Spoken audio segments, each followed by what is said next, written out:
Like he has a really good book, Turtle on a Post, Memoirs of Carl Parker with Jim Sanders. So, and I also want to thank, too, the Center for History and Culture of Southeast Texas and the Upper Gulf Coast at Lamar University, because they are the ones that are providing the refreshments and sponsoring the speaker. So I'll turn it over to Jimmy, who's the director of the center.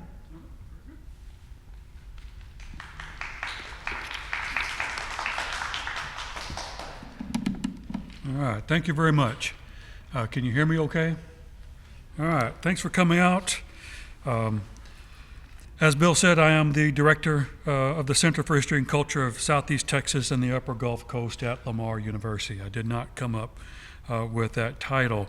I wanted to tell you a little bit about what the center does. Most of you already know, as you are our regulars for coming to our events, and we really appreciate that. But the center promotes the scholarship and creativity that helps us better understand the past, present, and future of our region. To achieve these goals, we host the annual Greater Gulf Symposium, fund research and creative fellowships, award 2 book prizes, support the research and creativity of Lamar students, and host programs like this one. Tonight is a special event for the center because this, as Bill said, our first time that we teamed up with the Terrell Historical Library to host an event here and to showcase the Terrell as the premier research facility for our region. I want to thank Bill and Sarah Grimm and the entire staff here at the Terrell, almost said the Terrible, for making this possible. So stay tuned for future collaborations. So today, or tonight I should say, our guest, Dr. Jim Sanderson, is a writer in residence at Lamar University. He's also a member of the Center Advisory Board. I have here that you published 5 novels, is that correct? 8 novels? I'm come up a little short. I apologize. Published short story collections, 2 textbooks on creative writing. He has won the Frank Waters Award, the Kenneth Patchen Award, and the Texas Institute of Letters K. Cartula Award for the best short story. And so Dr. Sanderson is here today to talk about his latest publication, Turtle on a Post, which is a departure for him, in that he was working with Carl Parker to write his memoirs. So I'll turn it over to you, Jim. Can y'all hear me if I don't go up there? It might be, I don't know if it will be easier or not. Is it better here? It is better there. Okay. Well, I can see that in the words of Billy Graham, and still they are coming. Soon it will fill. If you look at this book, you may read the title and look at the author and then wonder who I am and why I'm here. Well, sort of the story of my life is I'm on the back. And so I thought I would try to explain what it is that I did because it's unusual. About 3 years ago, our long-suffering admin, John Rutherford, told me, "You have a phone call from Carl Parker." And I knew who Carl Parker was. I knew that his name was on the building where my boss, the dean, lives. And so I thought, well, I better call him back. And he said that he wanted to write a book and needed some help. And I had heard this before, in fact, all my life. Well, not all my life. If you have anyone knows you're a writer, anyone thinks you're a writer, and you go out to an occasion, they will come up to you and say, "Hey, I hear you're a writer. I got this great idea. Why don't I tell you, you write it up, and we'll share all the profits?" Well, there's a whole lot wrong with that, especially the part about profits. So I avoided those conversations. And I thought, well, maybe here's another one. So Carl had these vignettes, these pieces of stuff that he hadn't written but had spoken into a recorder, and then various people, including his wife Beverly, had transcribed, written up. So I said, I'll find somebody. And so once I started seeing them, I thought, well, wait a minute.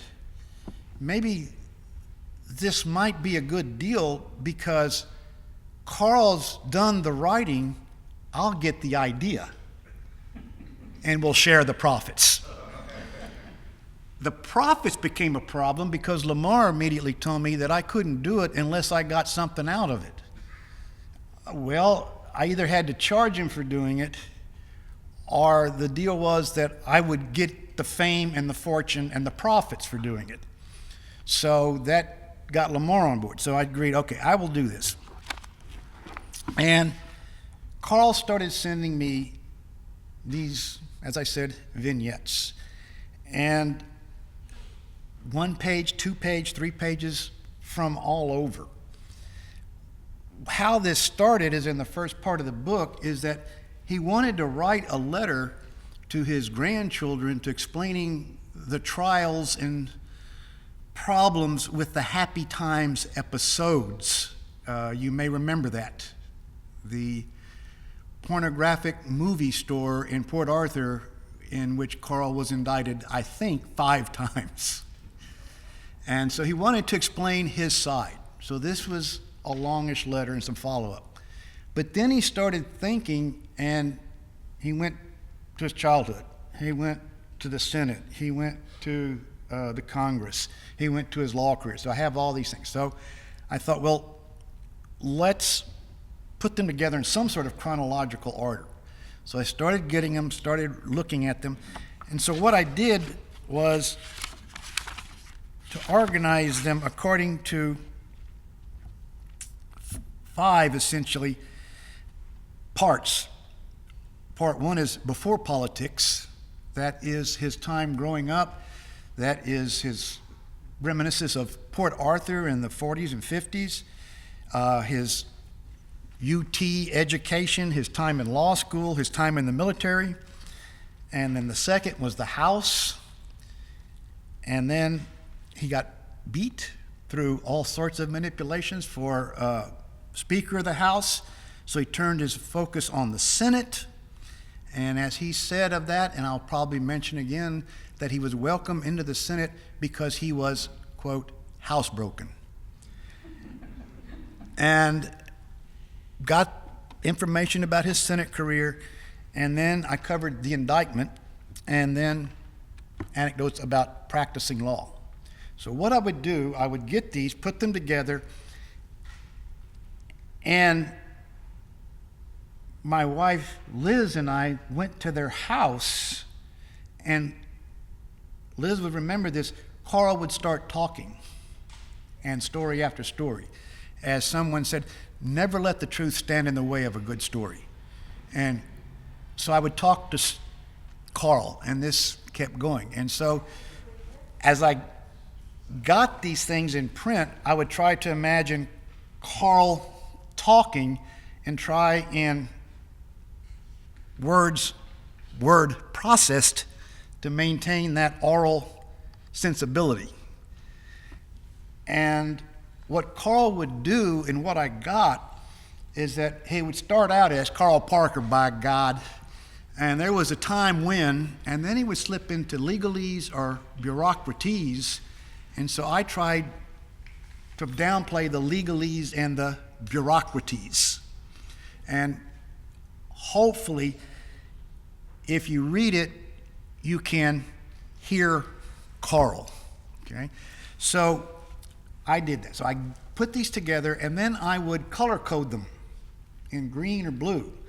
Then I would email them as an attachment back to Beverly, and Beverly would go through and make her changes, and she would color code them in yellow. And we decided no dates, because no one remembered any dates, and I didn't know the dates, and I'm not a historian, and I don't want to look in books. So we had all this color-coded stuff going back and forth. And my lovely wife, Liz, remembers that I said a lot of unlovely words as this was going on. And it got confusing. We were steaming along, had several holdups. We came to a point where I said, well, maybe we need some other eyes on this. And Beverly had several proofreaders. And after the proofreading was done, unlike the color coding or the track and review or even, pencil and paper, just redid the manuscripts that I put together. And then I started becoming an agent. So I started marketing this. I started going out. So I took it to UT Press. I wrote the prospectus, looked at the audience, did some analysis, hit send. As soon as I hit send, return, UT Press, we're not interested. So because I knew a guy who knew a guy, and Carl knew John Sharp, who is the chancellor at A&M, the entire system, I sent it to A&M Press. They were interested, so I sent them this manuscript. And in retrospect, what was happening is that they couldn't find any readers. Their policy is that you have to find 3 readers to approve it, and these have to be readers who are experts. Well, they couldn't find anybody who wanted to read it or couldn't find anybody who was, and this is notorious in academic presses. So we waited, and Beverly said to me, how long does this take? And I said, this is academe. You measure in decades. And she said, well, I don't know how much time we have. And that was rather touching. So I did an academic sin.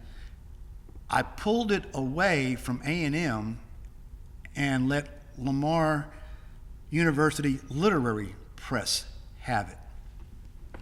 And they agreed to take it. So we wanted to get it out there, okay? And I think Carl was happy with that, and Beverly was happy with that, because it would then be a total Southeast Texas production.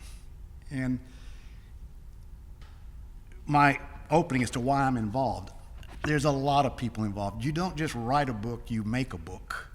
And so I got together with LU Literary Press.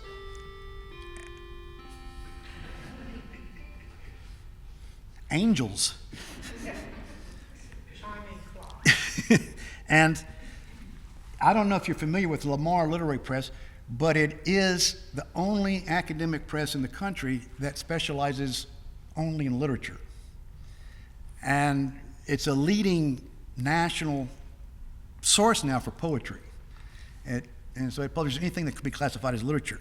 So the reason I agreed to do this in the first place is that it's not research, it's not, like I said, no dates, it's not factual, it's literature, a memoir, it's what Carl can remember, it's then packaging it in some way. So we got to work on it, and I thought, well, we better hurry. So Katie Hirth is the editor, and she got a galley proof out, sent me the galley, and the galley had a lot of mistakes. And since it was the galley and press ready, I couldn't just go in and mark it. I had to put page 95, paragraph 3, line 6, do this. I had 6 pages of that, and then I would go back to the last draft I knew that was cleaner and change that, so in case something happened, I had the last one. Okay, so we tried to hurry there, and we were working, trying to get the press out. Magic Eyes, Teresa Inner looked at a couple pages. We had a student go over it and fine-tune it, and we were hustling. We scheduled it for May 31st publication. And as you may know, Carl died in March of 2024. followed by Beverly in April of 2024. And that was sort of devastating because I really wanted to know what they thought. Because essentially, I did kind of have an audience of one. You know, I mean, was he happy with it? Did we do things right? When it did come out, long-suffering John Rutherford told me, we got some problems. Some things got through. Something happened with the font. Something happened with the spacing. And another no-no, we pulled it from the press to come out in July. And once again, my lovely wife, Liz, with her magic eyes, started proofreading, and she and I both said some unlovely words and tried to get this in better shape. And it did finally come out, and we've been to Museum of the Gulf Coast and made a couple of commercials that showed at halftime at Lamar football and soccer games. I don't know if you saw those, so I'm happy with that. At any rate, what's in it? I gave you a little bit of indication of that, but while I was reading it, I think you can see certain things that apply to the area and to Texas in general. In 1941, the population of Texas switched from more rural to more urban. And Carl's parents came from Louisiana to Port Arthur to work in the refineries.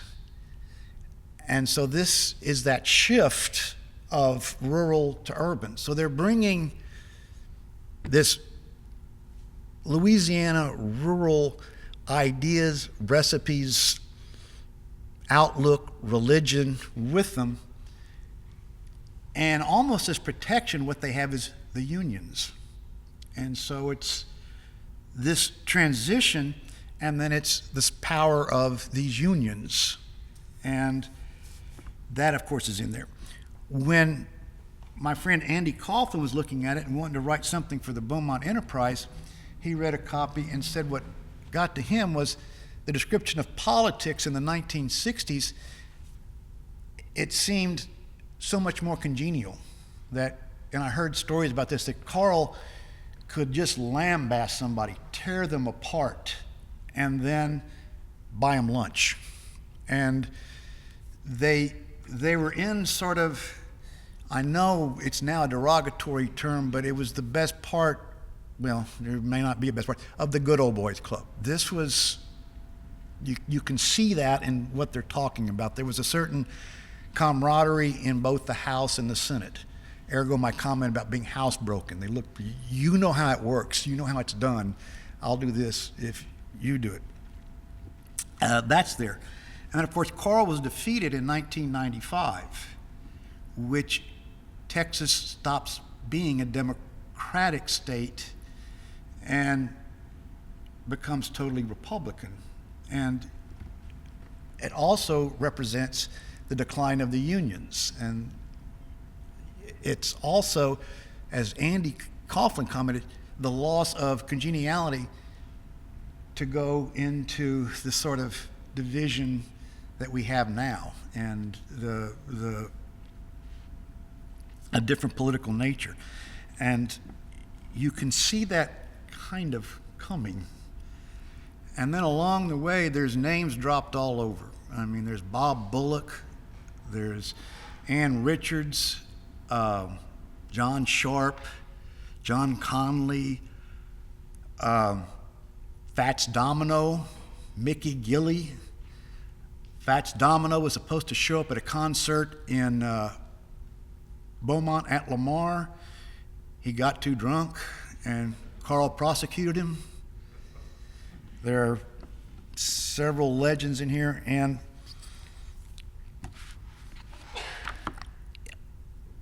that's what's showing through. And again, back when Carl was writing it, when I was putting it together, a lot of times I would say, no, some more on this. the thing started out with the killer's bees getting 2 sentences. Oh, Carl, we need more killer bees, more killer bees. And he did tell me this. It did make it to the book. I heard it first from him. He said when he got out that the rumor was they were hiding in a resort in Oklahoma or New Mexico. They were staying in a garage apartment, and there were, 12 of them going in and out. And he said that when they got back the first time, sharing a shower, sharing a bathroom, that he said he looked over at a fellow killer bee and said, he started looking real good. I thought I'd have to kiss him. That's what's in there. When I went to the interview for these commercials, plug for Mitchell Junius, who did those, who I can try to show one, very well done. He asked me then, and what was my favorite section?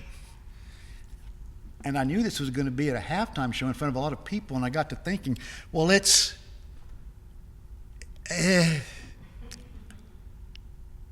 I said, Mitchell, could you edit that out?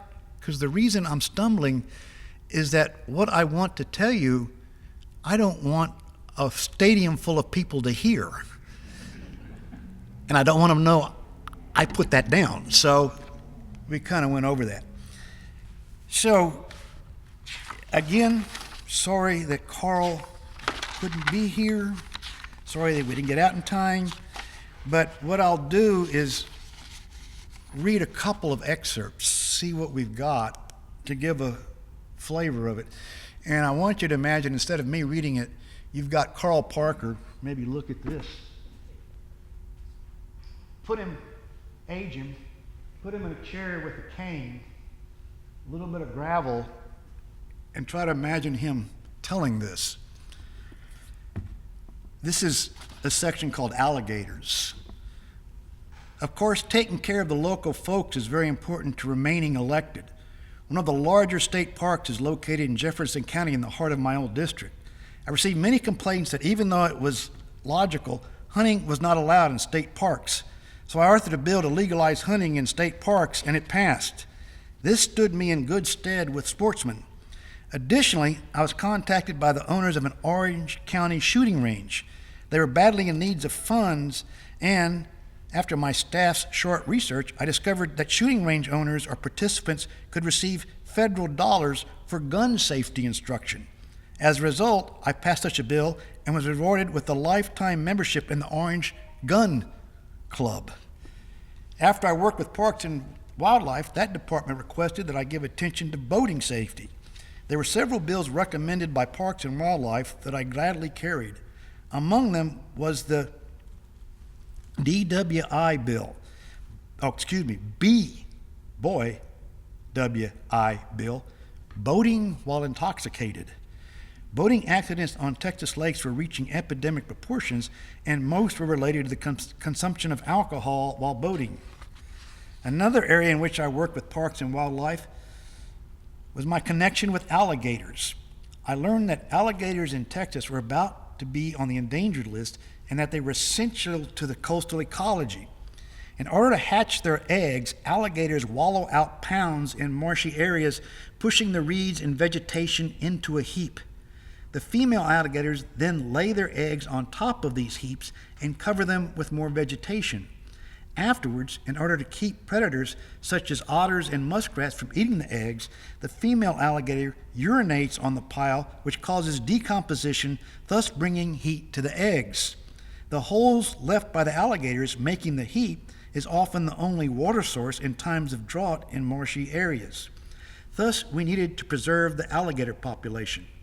I was told by many conservationists that it was almost impossible to charge people with alligator hunting, although there was a law forbidding it.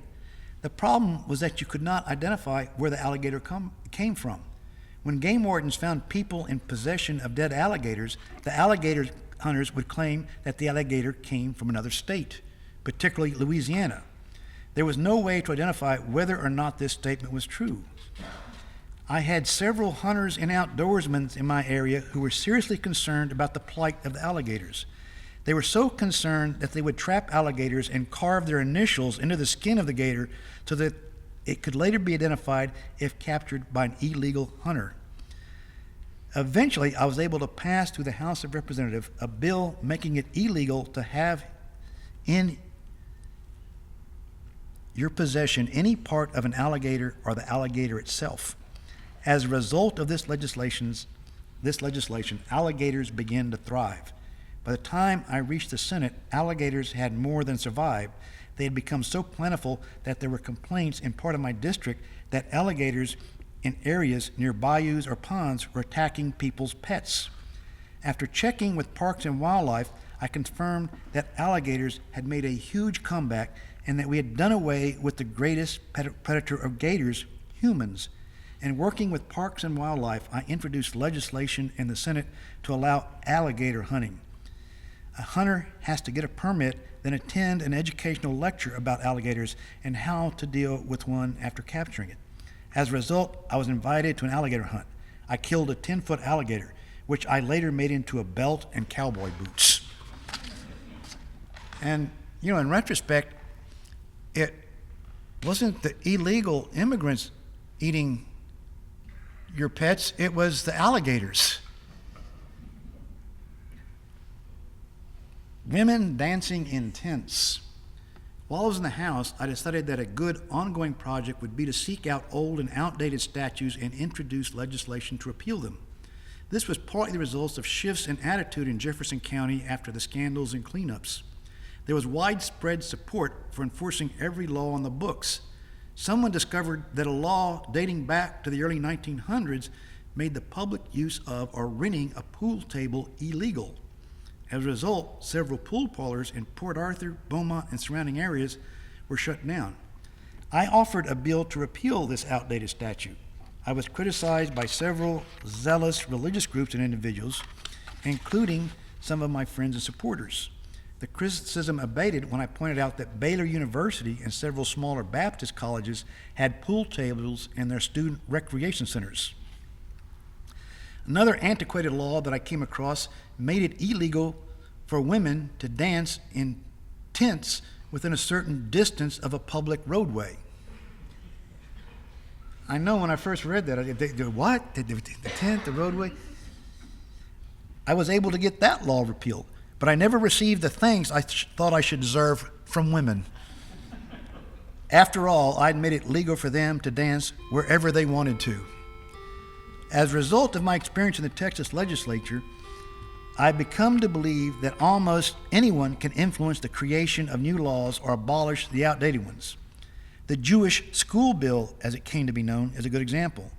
When my daughter was 14, a friend of hers complained to me that if she missed school for a Jewish celebration, such as Rosh Hashanah or Passover, her absence would not be excused. But my daughter enjoyed school holidays for Christmas and Easter. As a result, I introduced a bill requiring schools to approve absences for religious holidays for other religions. It became known as the Jewish School Bill and was sponsored in the Senate by Babe Schwartz. When Barbara Jordan was in the Senate and I was in the House, she and I teamed up to pass legislation abolishing a legal prohibition against burying people of color in the same cemetery as white people. It was surprising to me that the law had been on the books unchallenged for so many years. The bill sailed through the House and the Senate. On another occasion, while I was in the House, I met with a group of physicians who were appalled by the number of infants and small children that they had to treat in emergency rooms because of injuries sustained in automobile accidents. A brief investigation of the situation revealed that the parents had no idea how to safely transport small children. Many people were convinced that children were safer while being held in the mother's arms. In actual fact, this is one of the worst ways to protect children in automobiles, because in a major accident, a child would likely be crushed between the mother and the dashboard. I had to introduce a bill requiring safety seats for infants and small children several times before it passed. One of the main opponents was the chairman of the Calendars Committee. I finally managed to get the bill out of committee by threatening to call a statewide press conference in front of the funeral home next to the in front of the funeral home the next time a child died for lack of a safety seat in an automobile accident. The bill passed very quickly. It also sailed through the Senate, with the exception that children could still ride in the back of pickup trucks. In a later session, I introduced a bill to ban that dangerous practice also. That bill was vehemently opposed by the agriculture and ranching lobbies, so I suggested a compromise. Children could ride around in the back of pickups if they were covered by tarps, just as agricultural products were. Ranchers and farmers failed to appreciate any sense of humor. Sadly, several teenagers riding in the back of a truck were killed in a collision at a rural intersection. The bill passed at that point. Two incidents that helped sway public opinion in the favor of the infant car seat bill occurred while the bill was being debated. One involved a dear friend of mine, Craigie Paulin. His infant son, Parker Paulin, named after me, was in a car which overturned in a collision. Fortunately, Parker was properly secured in an infant car seat and was not injured. In the same week, another accident occurred in my district in which two children were involved. One died, and the other was disabled for life because neither was properly secured. These events and the attendant publicity generating large public support for the measure. The law is still on the books and is one piece of legislation which I am very proud. Okay, it's 6:30. I could read one of these, or I could answer some questions. Mm-hmm. Is Kim? Yeah, Jim, the title, the turtle and post, what's significance of that? Carl attributes it to Mark Twain. In a Google search, I found that it could be Abraham Lincoln, it could be Bill Clinton, or it could be Barack Obama. But it's been around a long time. James Carville makes it almost a statement. And people get it kind of wrong when they state it. And that is that if you see a turtle up on top of a fence post, you know damn well he didn't get there by himself. That's where people leave it. The rest of it is, and you know he ain't going to get down by himself either. And that was the title that Carl suggested because he felt as though he were a turtle on a post, and it closes out with that sort of attitude that he had a lot of help, and he needed a lot of help to get out too. So to get on that post and to get off of it. So that was the origin of it.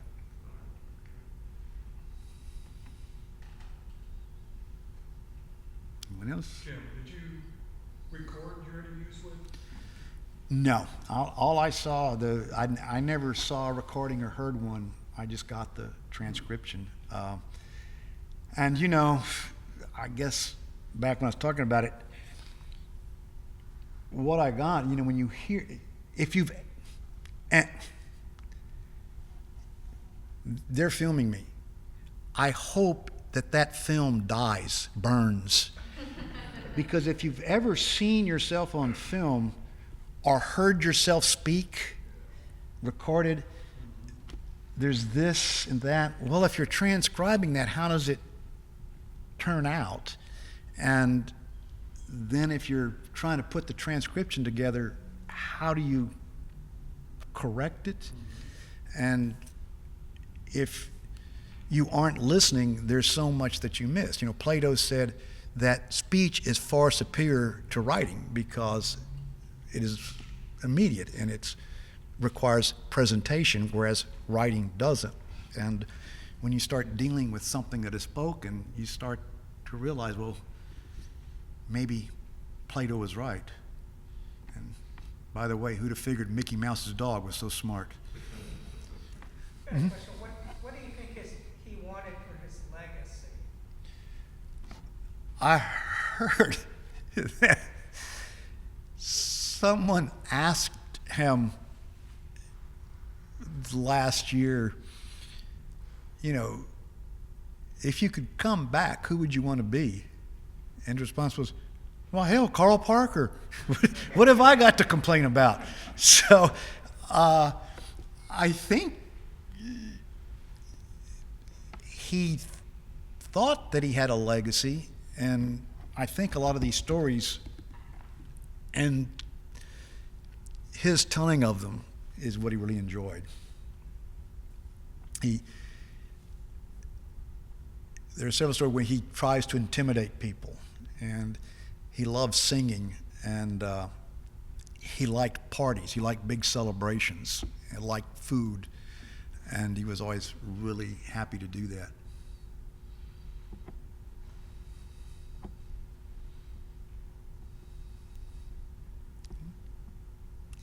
Any other questions?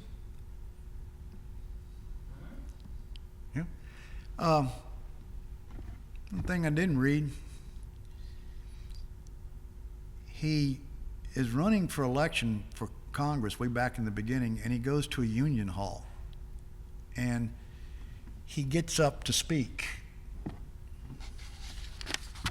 I'm not going to do it justice, but he gets up to speak, and they were serving liquor at the union hall for his speech. And they didn't tell all the workers that it was going to be a political speech. It was just a union meeting. And as he got up to speak, someone shouted, "I didn't come here to listen to no damn politician. I came here to drink beer." And then whoever was running the meeting got up and said, "No, we're running this. I'm running this. You sit down and shut up." And he said then that it was very tense. So I'm just glad that no one here was expecting liquor and having it disrupted by me. Anything else? Anyone with? Yes, ma'am. You want to say something about how he got the building at Lamar named after him? How he got the building at Lamar? I really don't know. There's also a big multi-building at Port Arthur. What he did is that while he was in the Senate, I believe he was in charge of the calendars committee or whatever, and he was always pushing for Lamar. He got Lamar Orange and Lamar Port Arthur started through legislation. And as Senate, I believe it was the calendars committee, he would get things pushed through. And so there would be some time. Well, all the money wasn't spent. So sometimes Lamar got some of that extra money and wonder who it came from and how. And so he was real quick to give money to Lamar that was sort of not granted, and he worked. He was very, very proud of what he did for education. Now, I don't want to get too long-winded here, but he worked a whole lot for both public education and for higher education, and he was quick to try to steer money toward Lamar. On the public front, he didn't much care for teachers. And this goes back, do you remember the 1980s with ran for president and Ross Perot, and it was Ross Perot's education bill for the state of Texas. No pass, no play came out of that. And Carl was trying to push for that, and I believe the governor, Mark White, came out for a teacher test that the state of Texas might have had dumb teachers, so we need to give them a test. And the teachers objected to the test. And the test that Carl was looking at and promoting was on a 4th grade level. So the deal, take the test and take the money and you'll get the raise. And he was also pushing for teachers to get Social Security, and the teacher groups in Texas refused. And he tried to get them to change their minds. That the original bill, I believe I'm correct on this, in 1933, when Social Security came into being, said that you don't have to pay Social Security unless you have an equivalent plan. Well, Texas, with Texas State Teacher Retirement in 1933, said, of course, we do. And so over the years, Texas has promoted to teachers, look, you make so much more money because you don't pay Social Security. But you also make a lot less because you don't pay Social Security. And so he tried to work on that. And he felt as though he was hitting his head against the wall and working for legislation that would help public school teachers. The teachers themselves, he was against that. He wanted to pass a state income tax and was working on that. And most of that money would go to teachers. And he got opposition from everywhere. And according to Carl's figuring, it would be anywhere between a nickel to $2 a year for most people in the state. So he couldn't get it passed, though. There were too many big opposing, powerful people to get that passed. So he always saw a relation between funds being sent into the state and teaching, whether it be public education or higher education. So I don't know if that answers your question. I don't know when exactly the buildings in Orange, Port Arthur, and Beaumont became Carl Parker, but it was there. Question. Mhm. I retired from Lamar a few years ago. Isn't there a statue of Jack Brooks? Well, somebody in my department made a snide remark that they wanted to make a statue of Carl Parker, but they couldn't find enough bronze to make it.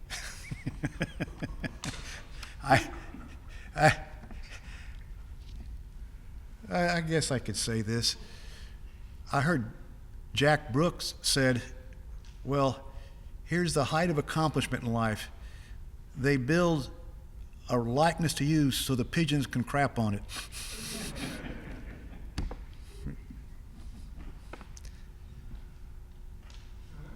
You want to have time to sign books? Yes, I will. I've got books here. I would prefer cash, or I could try to do cash. I bought a little sliding machine, but they want my passport, my birth certificate, and everything else to make it work. Thank you very much.